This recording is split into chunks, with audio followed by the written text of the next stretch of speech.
శ్రీ గురుభ్యో నమ. శ్రీకృష్ణ పరబ్రహ్మణే నమ. శ్రీమద్ భాగవత్ మహాపురాణమునందలి దశమస్కంధంలోని ఉత్తరార్ధమునందు 8వ అధ్యాయము ప్రారంభము.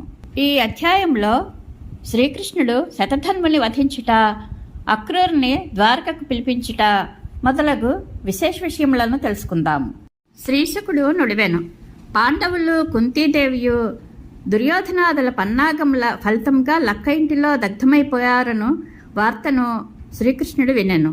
సర్వజ్ఞుడైన ఆ స్వామి వారు క్షేమంగా బయటపడినట్లు ఎరింగియు లోకమర్యాదను అనుసరించి బలరాముతో కూడి హస్తినాపురమునకు వెళ్ళెను.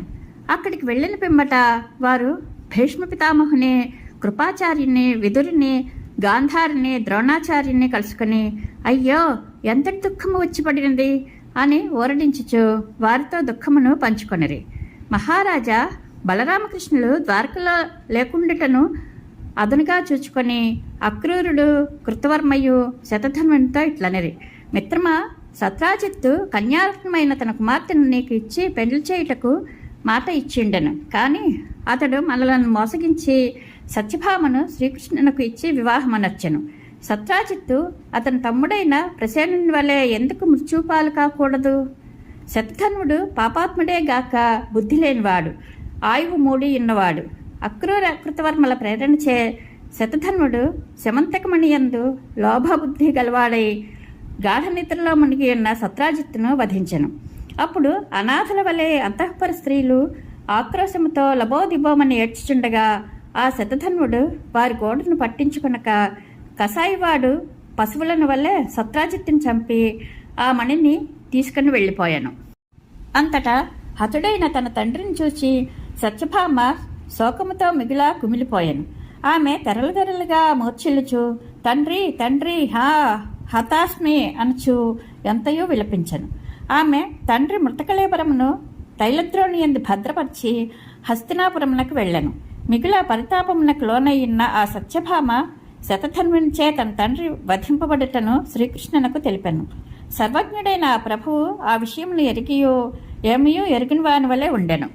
పరీక్షిన్ మహారాజా ఆ వార్తను విన్నంతనే బలరామకృష్ణులు సామాన్య మానవుల వలె ప్రవర్తించుచు అయ్యయ్యో మనకు ఎంత కష్టము వచ్చిపడినది అంచు కన్నీరు గార్చుచు విలపించిరి.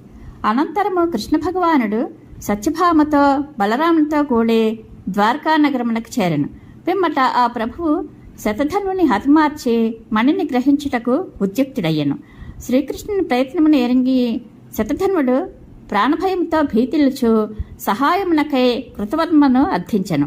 అంతటా కృతవర్మ అతనితో ఇట్లనెను. మిత్రమా, బలరామకృష్ణులు సర్వసమర్థులు కనుక నేను వారికి ప్రతికూలంగా ప్రవర్తింపజాలను. ఆ మహాత్ములతో వైరం పెట్టుకొని ఎవడు క్షేమంగా బ్రతకగలడు? ఆ మహానుభావులను ద్వేషించి కంసుడు తన రాజ్య సంపదలను కోల్పోవుటయేగాక తన అనుచరులతో సహా మట్టికరిచెను. జరాసంధుడును 17 పర్యాయములు వారిపై దండెత్తి పరాజితుడై పారిపోయెను. ఈ విషయములనన్నింటినీ నీవును ఎరుగుదువు కదా. శతధన్వుని అభ్యర్థనను కృతవర్మ తిరస్కరింపగా వెంటనే అతడు అక్రూరుని వద్దకు వెళ్లి కృష్ణుని ఎదిరించి విషయమున తన పక్షమునకు నిలవవలసినదిగా కోరెను. అప్పుడు అతడు ఇట్లనెను. మిత్రమా, బలరామకృష్ణుల యొక్క శక్తి సామర్థ్యములను ఎరిగినవాడు ఎవ్వడునూ వారితో విరోధం పెట్టుకొనడు. అవతార పురుషుడైన శ్రీకృష్ణ భగవానుడు అవలీలగా ఈ విశ్వమును సృజించును, రక్షించును, లయమనర్చును. బ్రహ్మదేవుడును మాయామోహితుడై ఆ ప్రభు యొక్క లీలలను ఎరుంగజాలడు. ఆ శ్రీకృష్ణ పరమాత్మ బాలుడిగా ఉండగానే గోవర్ధనగిరిని పైకెత్తి బాలకుడు పుట్టగొడుగున వల్లే దానిని ఒక్క చేతితో 7 దినములు నిలిపెను. అద్భుత లీలలను ఉనర్చడి ఆ కృష్ణ భగవానునకు నమస్కారము. ఆ పరమపురుషుడు అనంతుడు, విశ్వములకు ఆద్యుడు, శాశ్వతుడు, సకల ప్రాణులకును ఆత్మస్వరూపుడు. అట్టి మహాత్ములకు నమస్కారము. అక్రూరుని చేతను తిరస్కృతుడైన ఆ శతధన్వుడు శమంతకమణిని అక్రూరునకు అప్పగించెను. పిమ్మట అతడు శతయోజన వేగంతో పరుగెత్తగల అశ్వం నెక్కి బ్రతుకు జీవుడా అనుచు పారిపోయాను. పరీక్షిన్ మహారాజా వెంటనే బలరామకృష్ణులు గరుడధ్వజము గల రథంపైకి ఎక్కిరి. ఆ రథమునకు పోంచబడిన గుర్రములు మిగిలిన వేగంతో పరిగెత్తుచుండగా వారు తమ మామయ్యకు సత్రాజిత్తునెడ ద్రోహములకు పాల్పడిన శతధన్వుని వెంటాడిరి. శతయోజన వేగంతో పరిగెత్తుచుండట వలన శతధన్వుని హయము శక్తిని కోల్పోయి మిథిలానగర సమీపమునకు గల ఒక ఉపవనమునందు పడిపోయాను. అంతటా అతడు దానిని అక్కడనే విడిచిపెట్టి మిగుల భయాకులుడై కాలినడకను పరిగెత్తసాగాను. శ్రీకృష్ణుడు మిగుల క్రుద్ధుడై అతనిని వెంబడించాను. శతధన్వుడు కాలినడకను పారిపోవచుండగా శ్రీకృష్ణుడును కాలినడకతోనే అతనిని వెంటాడి వాడి అయిన తన చక్రాయుధముతో అతని శిరస్సును ఖండించెను. పిమ్మట ఆ ప్రభువు శమంతకమణి కొరకై అతని వస్త్రముల యందు వెతికెను.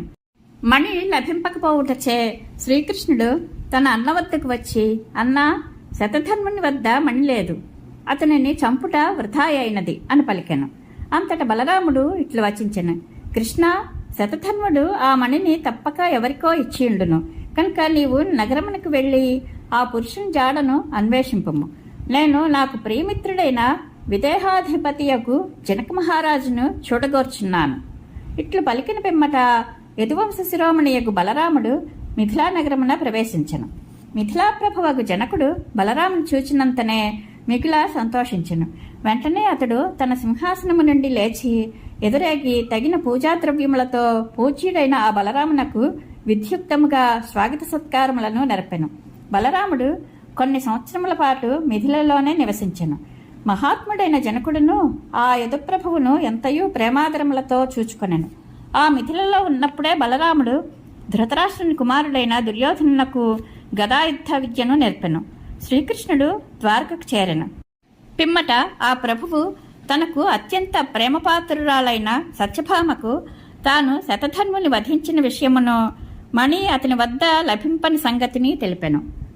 అనంతరము శ్రీకృష్ణ భగవానుడు తన బంధుమిత్రులతో కూడి శతధన్వుని చేతిలో మరణించిన సత్రాజిత్తునకు పరలోక సుఖప్రాప్తికై వలసిన ఉత్తర క్రియలను విధి విధానముగా నడిపించెను. శ్రీకృష్ణుని చేత శతధన్వుడు వధింపబడినట్లు అక్రూర కృతవర్మలకు తెలిసెను. లోగడ శమంతకమణి కొరకు శతధన్వుని ప్రేరేపించడం వలన సత్రాజిత్తు వధకు వారు కారకులైరి. అందువలన శ్రీకృష్ణుడు తమను కూడా వధించినేమో అని భయవిహ్వలులైరి. అంతటా వారు ప్రాణములను దక్కించుకొనుటకై ద్వారకను వీడి ఆ నగర సమీపములోనే నివసింపసాగిరి. రాజా, అక్రూరుడు ద్వారకా నగరమును వీడి వెళ్ళినందువలననే ద్వారకావాసులకు పెక్కు అరిష్టములు వచ్చి పడినవి, ఇంకనూ దైవికమైన భౌతికమైన శారీరక మానసిక బాధలు కలిగినవి అని కొందరు భావించిరి. కానీ మరికొంతమంది లోగడ జరిగిన విషయములను విస్మరించి మనుష్యుల హృదయకమలములలో నివసించుచుండెడి శ్రీకృష్ణుడు ఉన్న చోట ఉపద్రవములకు తావెట్లుండును అని తలపోసిరి. అప్పుడు కొందరు పెద్దలు ఇట్లు వచించిరి, ఒకానొకసారి కాశీరాజ్యమున వర్షములు పడక కరవకాటకములు సంభవించెను.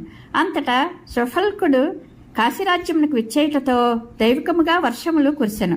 అప్పుడు ఆ రాజు ఆ మహాత్మునకు తన కుమార్తెయగు గాంధిని ఇచ్చి వివాహమనర్చెను.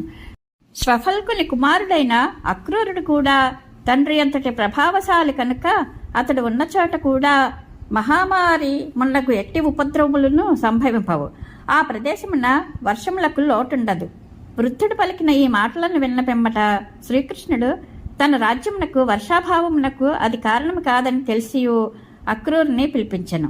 అందరి హృదయములలోని భావములను గుర్తింపగల శ్రీకృష్ణుడు అక్రూరునకు స్వాగత సత్కారములను నెరపి మధుర సంభాషణమనర్చి దరహాసమనర్చుచు ఆయనతో ఇట్లు పలికెను, అక్రూర, శతధన్వుడు అమూల్యమైన శమంతకమణిని నీ వద్దనే ఉంచినాడనియో అది నీ యొద్ద భద్రముగా ఉన్నదనియో ఇంతకు ముందే నాకు తెలియను. సత్రాజిత్తునకు పుత్ర సంతానము లేనందున అతని కూతురు కొడుకులే అతనికి తిలతర్పణములు పిండ ప్రదానములు గావించే రుణ విముక్తులగుదురు. మిగిలిన ఆస్తిపాస్తులకు వారే ఉత్తరాధికారులు అగుదురు. అక్రూర, శాస్త్ర ప్రకారము మణిని పొందుటకు నా కుమారులే అర్హులైనను ఆ మణిని నీ యొద్దనే ఉండనిమ్ము.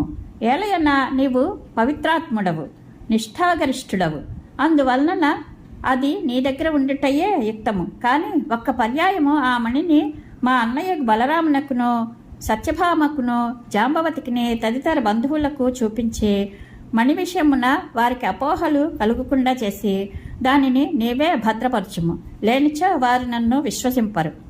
ఆ విధముగా అందరిలో శాంతిని చేకూర్చుము. బంగారు వేదికలు గల నీ యజ్ఞములు నేటి నుండి నిర్విఘ్నముగా కొనసాగును.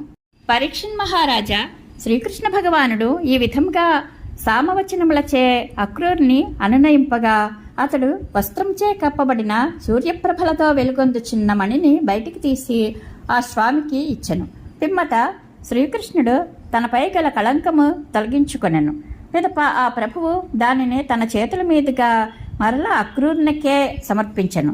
సర్వేశ్వరుడైన శ్రీకృష్ణ భగవానుని యొక్క ఈ వృత్తాంతము మిగుల ప్రభాన్వితము, పాపహరము, మంగళప్రదము కావున దీనిని పఠించిన వారు, విన్నవారు, నిత్యము స్మరించిన వారు తమ పాపముల నుండి అపవాదముల నుండి విముక్తులై శాంతిని పొందుదురు. ఇది శ్రీమద్భాగవత మహాపురాణమునందలి దశమస్కంధములోని ఉత్తరార్థమునందు 8వ అధ్యాయము సంపూర్ణము. శ్రీకృష్ణానుగ్రహ ప్రాప్తిరస్తు. శుభం భూయాత్.